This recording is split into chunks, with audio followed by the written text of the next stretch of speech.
better, stronger and prosperous Malawi. Let us maintain peace and public order following the declaration of these results. And now, ladies and gentlemen, by the powers vested in me by Section 80, subsection 2 of the Constitution, as read with Section 95, subsection 6A of the Presidential, Parliamentary and Local Government Elections Act, I, Justice Annabel Ntalemanja, hereby declare candidate Professor Arthur Peter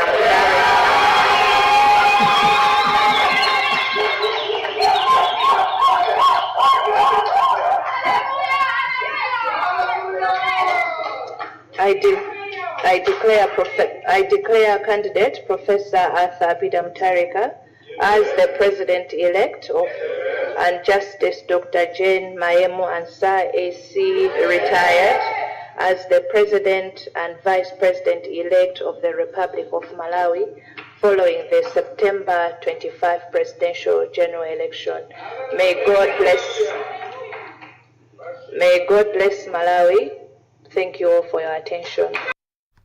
And that there is the MEC chair announcing the winner of this recent elections in Malawi, President-elect Peter Mutharika.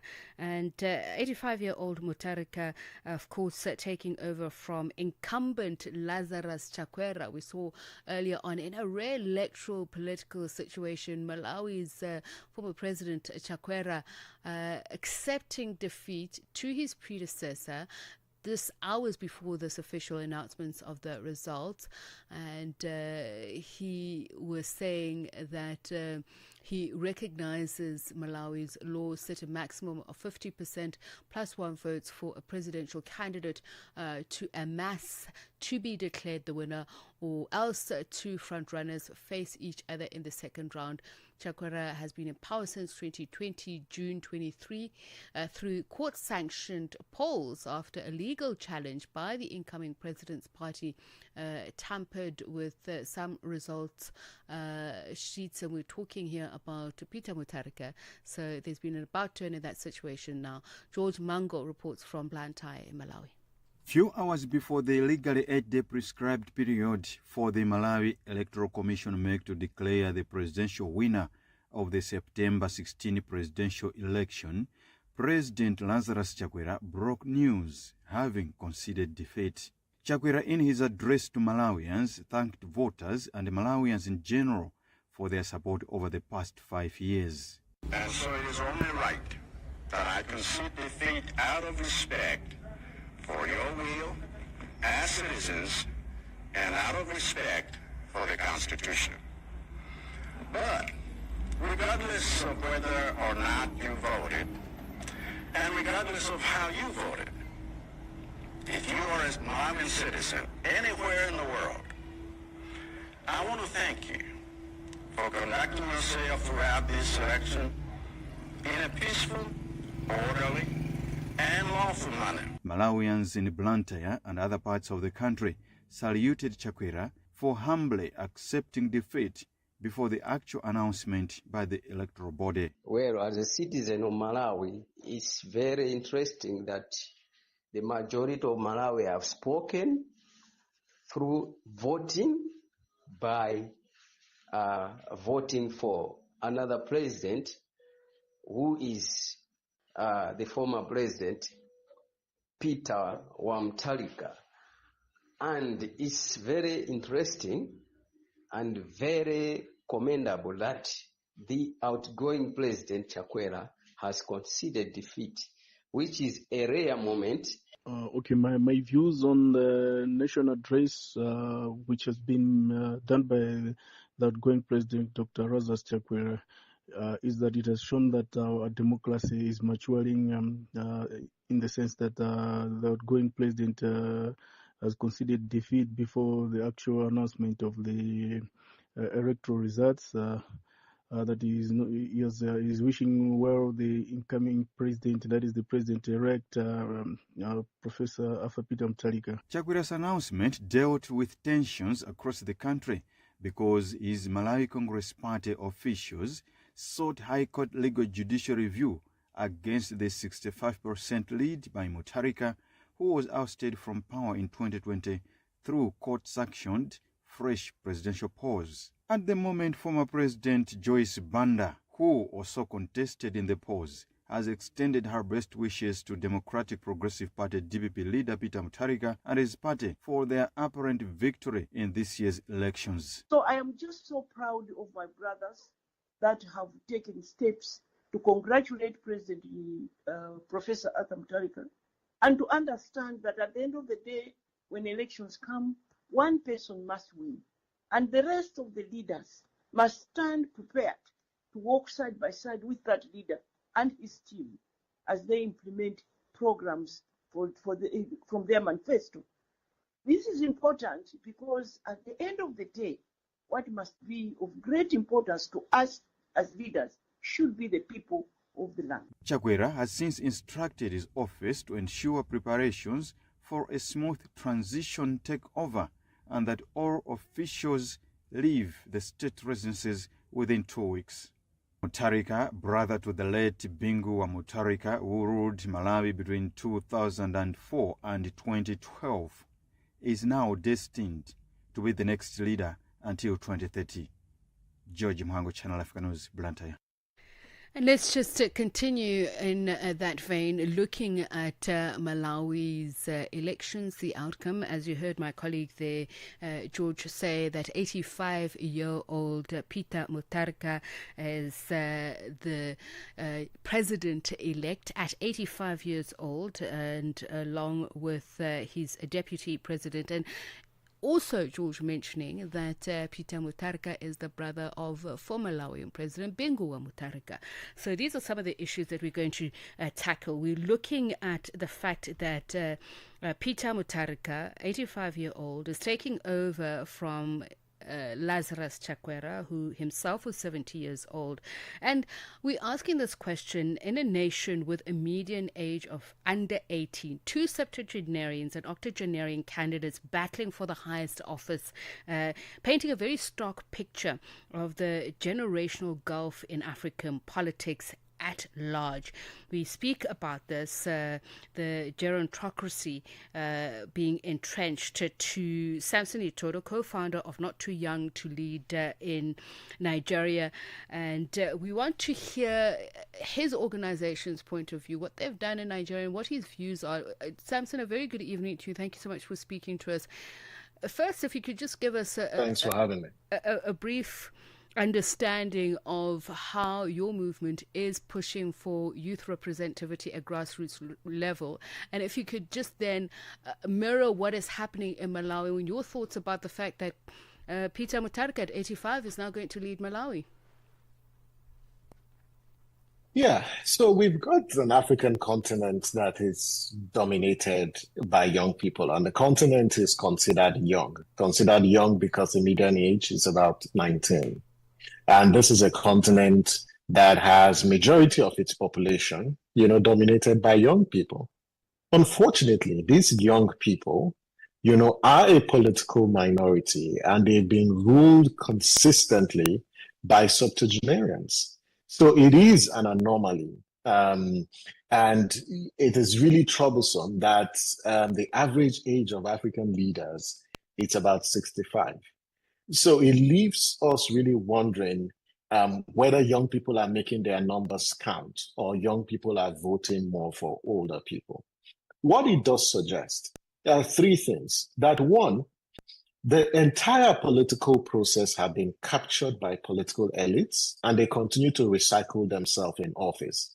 A case in point is the Malawian case, where you have Mutharika at 85. For heaven's sake, at 85, you should be chilling with your grandchildren, providing advice to leaders and acting as an elder statesman, especially for a country that it has a very young population. So this capture of the political process is one of the things and the trends that we see across board. Yes, there may be outliers, like a place like Senegal, where you have Faye, who is 44 as at when he contested and ran for office. That's an outlier. But you look across board, Look at countries like Cameroon. Look at countries like Uganda. Just a few moments ago, President Museveni was cleared to contest, and he's going to spend perhaps over 4 decades in public office. So that's something you need to deal with. The second is the cost of politics, and that the cost of politics is so high because you have elites that have plundered state resources, primitively accumulated wealth, and then ensure that economic inequality is deeply entrenched in the system.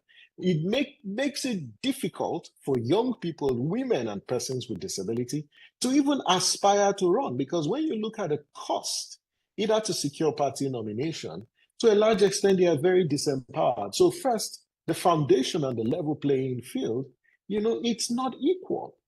And thirdly, it's just the fact that we've got a political process that does not have actors that uphold the principles of democracy. When you look at the quality of some of those elections, you clearly see that they don't meet the integrity test.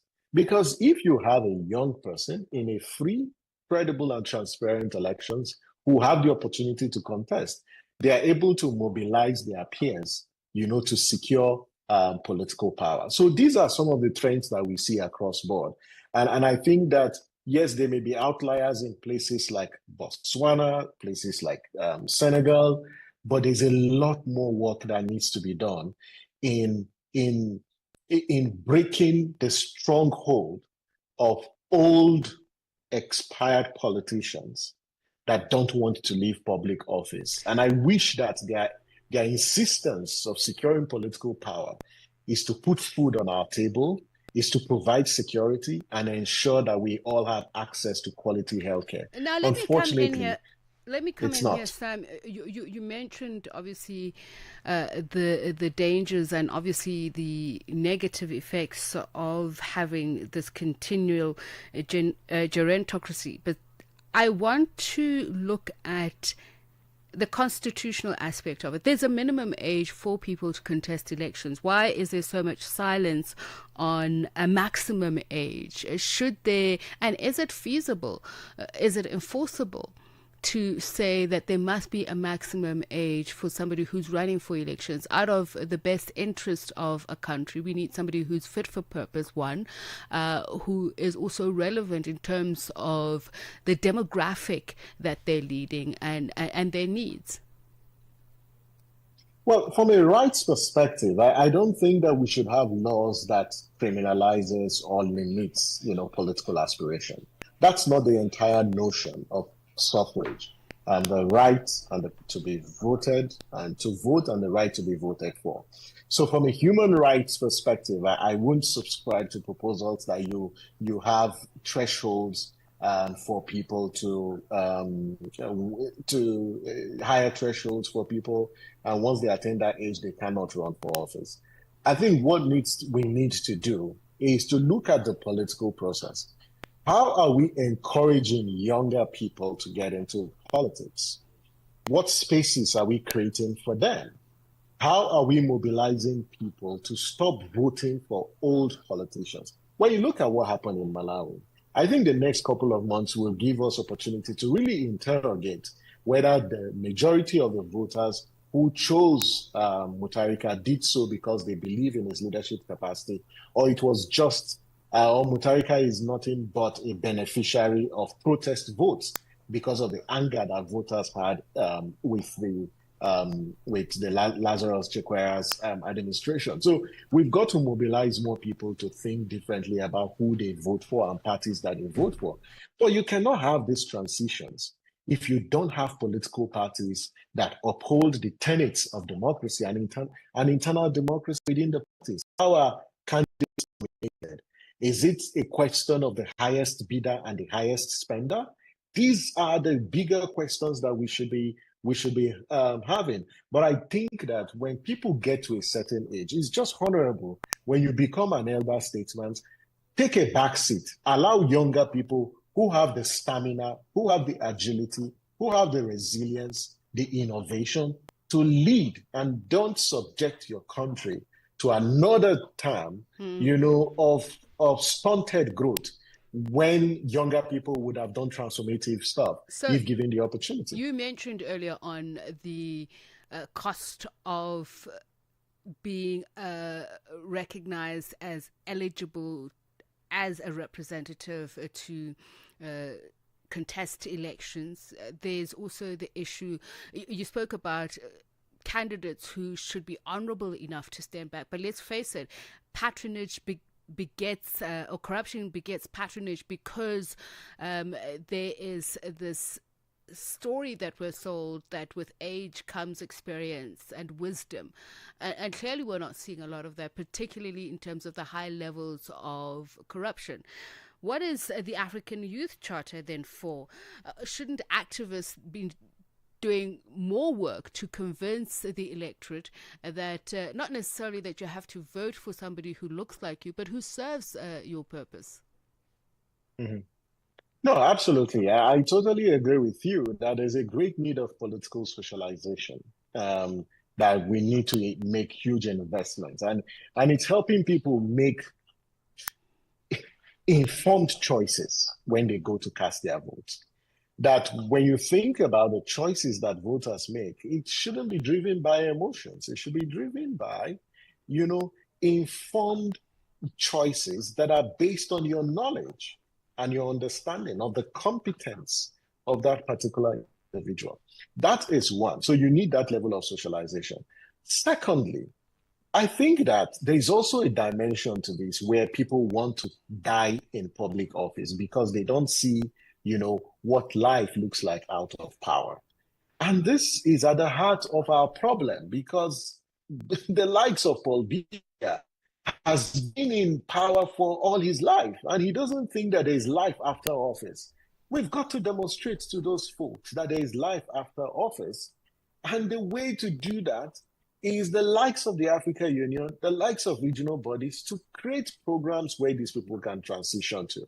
This is a continent where we continue to grapple, with transition all the time, because people don't think that there's life after office. Maybe because they want to stay in office so that they can use political power to protect themselves, because most of them have been involved in all forms of corruption, human rights violations, and they want to escape accountability.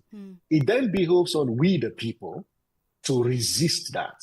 The same way voters in Botswana, the same way voters in Senegal, the same way voters in Liberia, the same way voters in Ghana, did. So it's about mobilization, because the contest for power in the public space, it's not a tea party. It takes a lot of organizing, doing so over a period of time. So these things are not going to come to us by just sitting down in boardrooms.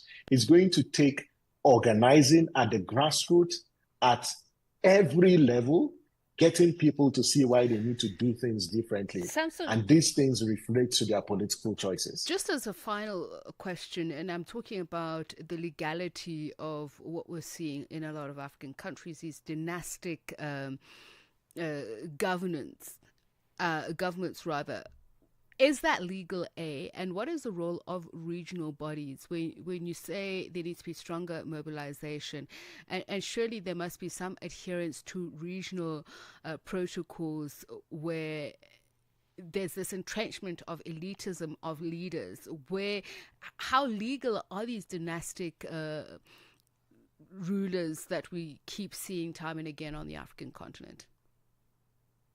I think the regional bodies have a critical role to play. Unfortunately, they've been reactive rather than proactive. When political leaders perpetuate themselves in office, change constitution, refuse to abide by the wheel of choices made at the vote, change election results, capture electoral commissions, the regional institutions don't hold them to account to the norms and standards. It is when people decide to protest and try to resist, and then the state begins to kill its own citizens, that they rise up. And so our regional communities need to be proactive in ensuring that they hold our elected leaders to the commitments that they made in the African Charter on Human and People's Rights, or the ACDEC, the Africa Charter on Elections and Governance. That's one thing role they have to play. The second point is these things about introducing and imposing sanctions. Those mechanisms are mechanisms of control. And I think that they've got to activate them time again, because when dialogue fails, you need to wield the big stick, especially if these countries have subscribed, to certain authority of these regional bodies. And then thirdly, I think the regional bodies like the AU, like SADC and all the others would need to invest in supporting media, civil society organizations to promote democratic and democratic culture. And only then can we say that these regional institutions are institutions for the people and they are not existing as a club of presidents or former presidents, because currently it does appear that they're pretty much the club of heads of state, and it's what the heads of states of these countries actually say and determine that we all have to rally around, which is not the case. It's time for our regional communities to be proactive in defending democracy, even though it will cost them their jobs. And that's a good note to end it on. Thank you so much for your time and your insights. Really appreciate it. Samson Itodo It's always a delight. A constitutional a lawyer, including a co-founder of Not Too Young to Lead. It's a movement in Nigeria that really works at the grassroots to encourage youth leadership. Nigeria has a number of those senators, governors, and he's pointed to other country examples that do that observe that principle of bringing into the fold younger leadership. And that brings the time to just about 30 minutes past 9 as we were reflecting the official announcement of 85-year-old Peter Mutharika as the new president-elect for Malawi.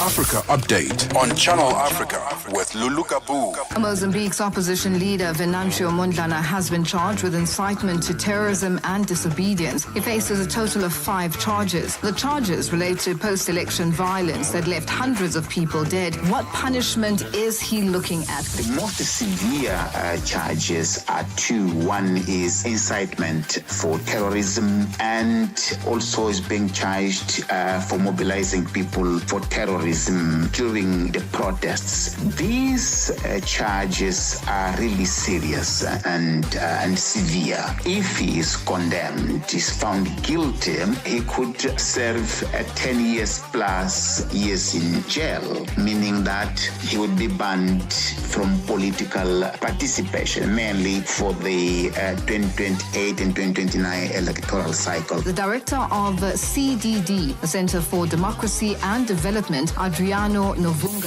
Africa Update with Lulu Gabu, 12 to 1 p.m. Central African Time. And it is now 29 minutes to 10. Let's tell you about this. The action heats up this Sunday, 27 September. Orlando Pirates takes on Loyally in the CAF Championships Leagues. Round 2 prelims live from Orlando Stadium. Don't blink, don't miss a moment. Kickoff is at 1500 hours only on SABC 1 and SABC Plus. Download that app. The battle begins now. Broadcasting in 5 different languages, connecting the continent. This is Channel Africa, the African perspective. Nighttime radio, just the way you like it. On Channel Africa, where the night comes alive. 1 hour, 1 continent, 1 voice. Africa World Hour with Tsepiso Makwetla on Channel Africa, the African perspective. At 28 minutes to 10, we continue now talking about democracy and, of course, elections, regional organizations and how they impact the strength of that architecture. We talk about Human Rights Watch saying the decision by Burkina Faso, Mali and Niger to withdraw from the International Criminal Court will jeopardize access to justice for victims of atrocity crimes, putting all civilians at greater risk. This after the military leaders of the three Sahel countries signed a joint statement announcing their country's withdrawal from the ICC. They announced the withdrawal during a period of turmoil in the Sahel region. Increasingly repressive military juntas in the three countries, it's been said, have been engaged in armed conflicts with Islamist armed groups. To speak further on this, we are on the line now to Louis Mudge, a Central Africa Director at Human Rights Watch. A very good evening to you, and thank you so much for speaking to us. Good evening. How are you? Well, thanks. So, Louis, just talk to us about the withdrawal. There has been criticism of it. Burkina Faso, Mali and Niger are saying, in fact, it's because of the behavior of the ICC that it seems biased against Africa, that they believe that they can exert national justice. Is this something that you think that they're capable of? Well, I mean, there's certainly, it depends on, it's not a question of capabilities. They're certainly capable of rendering justice. All three of these countries, Burkina Faso and Mali and Niger, have capable and competent judges and magistrates and lawyers. It's more of a question of political will, and it's a question of independence of the judiciary. And the fact is they're rolling out a sort of tired old trope, which is that the ICC is biased against Africa. To simply look for a means of skirting their responsibilities vis-a-vis the Rome Statute and the ICC itself. I think it's important to note that whilst this is regrettable, it's not surprising. All three of these countries pulled out of the regional bloc ECOWAS earlier this year in January, and that itself, that regional bloc, has a West African regional court, which they've also pulled out of. So it's not surprising to see these three countries in a bloc continue to move against regional and international institutions. Okay, so Louis, then, besides what we've already highlighted, that it's going to deny people who face atrocity crimes, the right to access international law, to hold the leaders to account.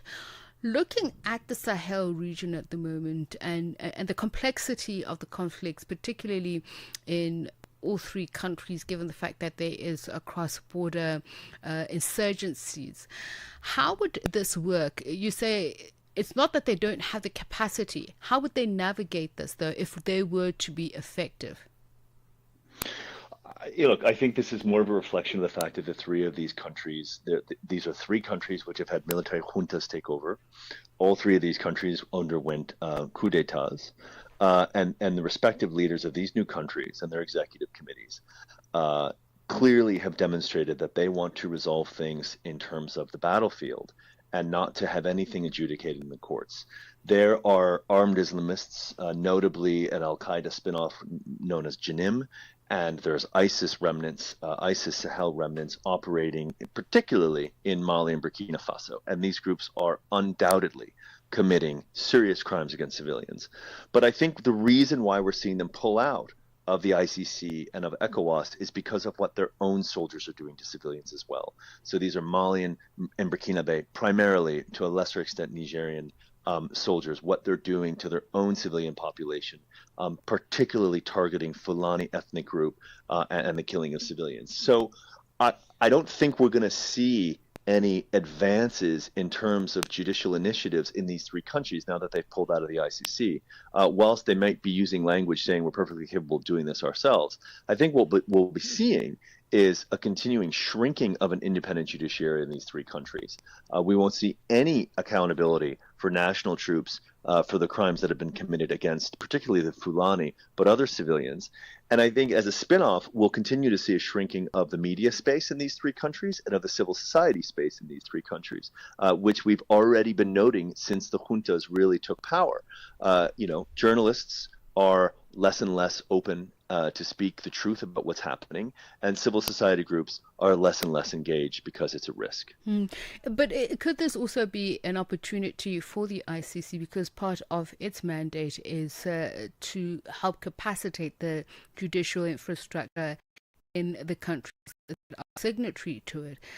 So obviously we speak about the judiciary in these countries. I want to look at what bar are we springboarding off, because when there is a military junta in place, the freedom which the judiciary, including the media, enjoys is, shrinks quite considerably. So if we as African nations are not to throw our hands up in the air, including ECOWAS, what way can the ICC be appealed to say, look, as part of your mandate, how can you best lend a hand in ensuring that there is some sort of judicial infrastructure in place? Yeah, and I think you raise. I think what the points you're raising and the criticisms that are inherently tied to it, I think, are completely valid. The ICC historically has been seen this court that sort of sweeps in, arrests a few people, and then they're tried in the Netherlands, very, very far away from the countries that are affected. It's a sort of rendering of justice at such a distance that it ceases to become impactful for the people who are most affected by the violence. I completely agree with that.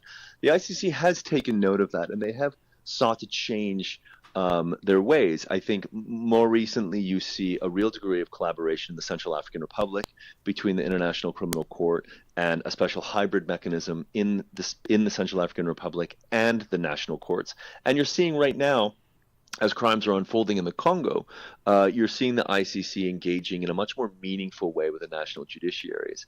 The fact is, though, with regards to these three countries, I think we have to be realistic. There's not much collaboration to be done with Mali, Niger, and Burkina Faso when they withdraw from the Rome Statute in such an acrimonious way. I don't envision there to be much capacity sharing. There might certainly be some information sharing, especially in Mali, with regards to existing trials that are going on, existing cases.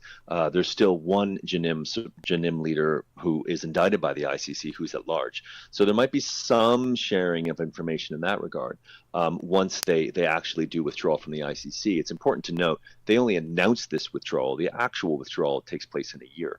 But I think we have to be realistic. I don't think there's going to be there's not going to be a formal handover. There's not going to be a situation whereby the Mali and Nigerian and Burkina Faso courts are made stronger by this. Regrettably, I think that's regrettably. I think there's lessons learned both in the way that these countries withdrew from the Rome Statute, but also in the way the court that was established itself. And how it needs to adapt and be a court that can greater attune itself and make itself available to local needs. All right, thank you so much for your time and your insights, Lewis Mudge, Central Africa Director at Human Rights Watch. Brings the time to exactly 20 minutes to 10. This September, Channel Africa celebrates Heritage Month, a time to honor the stories, the rhythms, and the languages that make us who we are. Whether you're in Lagos or the shores of Zanzibar, to the mountains of Lesotho or the markets of Dakar, we are united in diversity. Najivunia kuwa Mwafrika. Kukondolera Afrika ndiye nduwake. Proudly African and fabulous. Let us preserve our languages. Let's embrace our uniqueness. Let's embrace our cultures and celebrate the beauty of our continent. Channel Africa, the African perspective. Africa World Hour. Africa World Hour. Unpacking global headlines from an African perspective. And we continue looking at what is happening at the United Nations. World leaders are gathered there in New York for the UN General Assembly debate. We brought that to you live. Some of the aspects of it, South Africa's President Cyril Ramaphosa speaking. And today, one of the duties that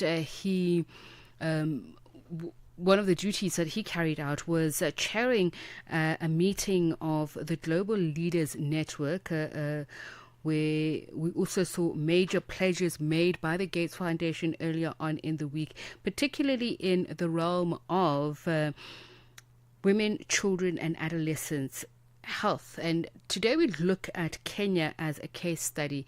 Kenya, a member of the Global Leaders Network, is going to have to tackle things like climate change, health challenges, systemic gaps, and other things. And what we're looking at is what global commitments are going to be made in New York, and how realistically are they able to deliver what challenges these countries face in the global south in particular. President Cyril Ramaphosa speaking earlier on about how for the first time the global south is united when it looks at the major health challenges it's facing. We talk now to global health journalist Teresa Michelle Atieno, who is going to speak to us about Kenya in particular, the challenges it faces, and how world leaders can come to the fore to the rescue of vulnerable communities. Thank you so much for speaking to us, Teresa, and thank you for your patience as well. So just give us a sense of the big picture. What is happening, the current state of Kenya's health systems, what is working, what is falling apart? So currently in Kenya, just like the rest of Africa, there are many emerging challenges, and some of the things that have been mentioned, and we already see them happening, are like the effects of climate change in health. We see rising heat waves, and they have been linked to rising cases of adverse maternal outcomes and also child survival. So we have issues of rise in malnutrition cases in Kenya, and many other challenges. And we have also issues with our health system that recently introduced a national health cover that is still not up to pace with the challenges that the country is facing. And so looking at the global commitments that have come up in recently, one yesterday and the discussion today at the UN General Assembly. So currently, Kenya, like the rest of Africa, needs a lot in terms of interventions in getting vaccines to people who need them, because we already have these things, but then getting them to the people, because there are several remote areas in Kenya that are still facing challenges with the vaccine cold chains, for example, and also accessing health, because either it's too far, either it's too expensive, and all these issues. So some things are working. We have new innovations being tested in Kenya. For example, we have the spatial repellents for mosquitoes. It has been tested in Busia, and there's been a record of success in that. But then there needs to be more in terms of, do these things reach the right people at the right time? You were just speaking now about maternal health and child survival. Teresa, I want to look at what President Cyril Ramaphosa was saying, that this is an opportune moment for the global health security agenda. And we know that aid cuts are having a huge impact on many countries who are recipients thereof. Recently, there has been an alarm raised about East African countries facing high levels of hunger and malnutrition, particularly in surrounding countries. You've seen of Uganda, Djibouti, South Sudan. And I'm just wondering how that is impacting the population of Kenya, people seeping through your borders seeking obviously access to health, but also nutrition. So that has been a challenge, and it's worsening because of as you have mentioned, the cuts that have been experienced in global health, and so the humanitarian responses. So Kenya is trying to catch up with the new surge in malnutrition, and also now that we have many people slipping through the borders. We've just had wars in DRC, and it's not an easy thing. But then the country is trying to catch up to pace. But then I can tell you that it is not looking good at the moment. The Gates Foundation pledging $912 million to child survival programs. How can this pledge help transform some of the challenges that Kenya is fighting? You spoke about innovation and how that is assisting in some of the health challenges. Just give us a sense of some of those, where the money could go towards, where it's most needed. I think the money, what is currently needed, we need like local manufacturing of this essential medicine that we need to get to people. So where this money can go to is maybe support local manufacturing of essential medicine, because Africa manufactures very little, conducts like 4% of clinical trials, and therefore manufactures just about 5%, imports 95%, Kenya included. So this one adds to the bigger problem of we do not have the resources already. So how then do we pay for the shipping of these things, the procurement of these things? So the local manufacturing of these pharmaceutical products can really help the country to keep up to pace. And also we might as well talk about the issues like HIV, malaria that are affecting children, women and children. And so we already have a lot of innovations, new innovations. We have Gene Drive recently for malaria. We have the AI nets, that is the active ingredient, the dual AI. So we have these tools, but then we don't have them enough to get to these people. So we can maybe increase a supply of that to the people. And also we just had the cards, and now HIV and AIDS, the response to that is not as good. So getting the right tools to people at the right time. We have like the newest interventions in that is the new PrEP that can last up to 6 months. So we need that, because protecting women and protecting children, it starts when you want to protect a child, it starts before conception. So we need to get these tools to the right people. So that money can go into some of those things. And on that very impactful note, thank you so much for speaking to us, Teresa Michelle Atieno, global health journalist, for speaking to us about the challenges that Kenya faces. Hi there. Do you want to elevate your business and give it a voice in South Africa and Africa as a whole? Well, in that case, let Channel Africa make this a possibility. Channel Africa is willing to advertise your business for as little as 30,000 rands or $1,719.18. To get access to these great rates, send all requests to mukwenata@SABC. That's MOKOENATA@SABC. Channel Africa, the African perspective. And as we wrap up the show, here's a reminder. Soweto's showdown this Saturday, 27 September. That's Kaizer Chiefs facing Kabuskop in the CAF Confederations Cup at the iconic FNB Stadium. Who will dominate the pitch? That's the question. Tune in live at 1500 hours on SABC2. The game is on and it's everywhere. We are on OpenView's audio bouquet. Channel 628.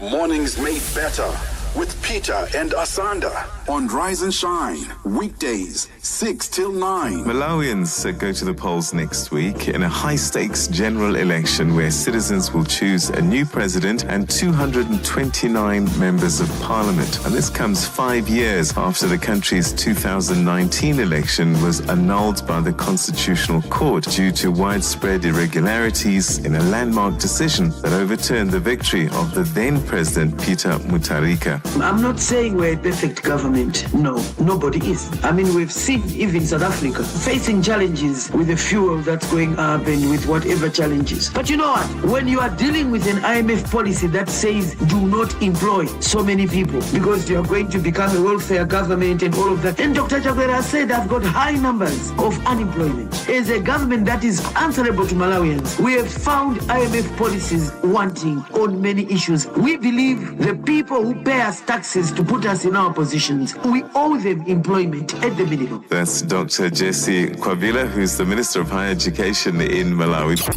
Mornings made better with Peter and Asanda on Rise and Shine. This September, Channel Africa celebrates Heritage Month, a time to honor the stories, the rhythms, and the languages that make us who we are. Whether you're in Lagos or the shores of Zanzibar, to the mountains of Lesotho or the markets of Dakar, we are united in diversity. Najivunia kuwa Mwafrika. Kukondolera Afrika ndiye nduwake. Proudly African and fabulous. Let us preserve our languages. Let's embrace our uniqueness. Let's embrace our cultures and celebrate the beauty of our continent. Channel Africa, the African perspective. Tsepiso Makwetla winds it down on Africa World Hour, 9 to 10 p.m. And South Africa is indeed observing Heritage Day. It's Heritage Month. We saw the country's Deputy President Paul Mashatile delivering the keynote address at a national event in Oudtshoorn in the Western Cape province. We speak now to talk about the significance of its day, how it's been observed, and what ways is it still relevant between the older generations and the new generations, and the manner in which they're observing it. What knowledge systems? Mkhulu Msingisa is a radical advocate for the preservation of African heritage, culture and philosophy. Thank you so much, Mkhulu, for speaking to us. I want to look at the theme that this Heritage Day is looking at, and I want to hear from you your thoughts on whether or not it's relevant. Is it timely reimagining our heritage institutions for a new era?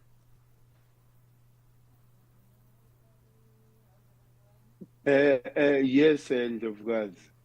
I think, for us to get it right, we need to go back pre-colonial because there's so much, heritage, there's so much indigenous knowledge that we need to just recage and present it to our people so that we are able to feel this month, Heritage Month, with exhibition of our true heritage. And the most important part is being economically inclusive. And by that I mean often our heritage and the intellectual property, as it were, of what African peoples can lay claim to and how they pass that on as heritage to future generations is not recognized.